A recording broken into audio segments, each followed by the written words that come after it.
This is SportsCenter. I'm Chris Berman. Let's get straight to the action. In our first game this week, we had the Ravens win by a comfortable margin. In a long-standing NFC rivalry, we had the 49ers pick up win number 2. Philip Daniels stepped it up this week and gave his team some added firepower for the win. In upstate New York, Buffalo, we had the Bills drop this one by 17. Javon Walker had over 50 yards receiving and helped his Broncos beat the Buccaneers.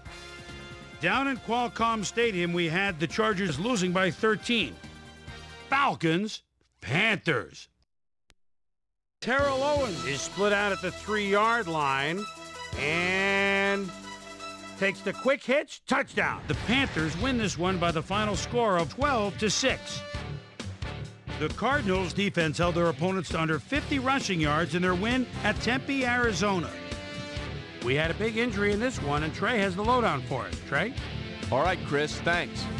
In front of you, we've got the AFC Infirmary Report. And as you can see, they were hit hard this week.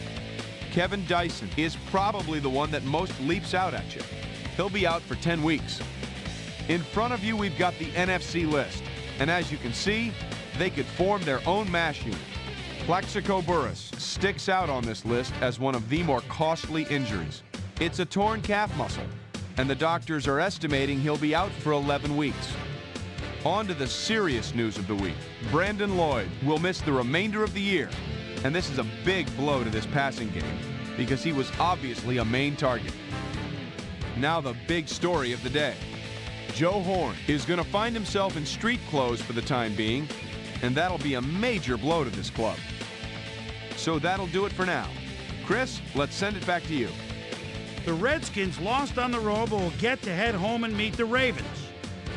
Alex Brown stepped it up this week and gave his team some added firepower for the win.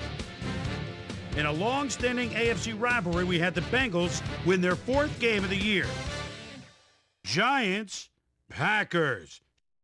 Clinton Portis wants to get his team inside field goal range.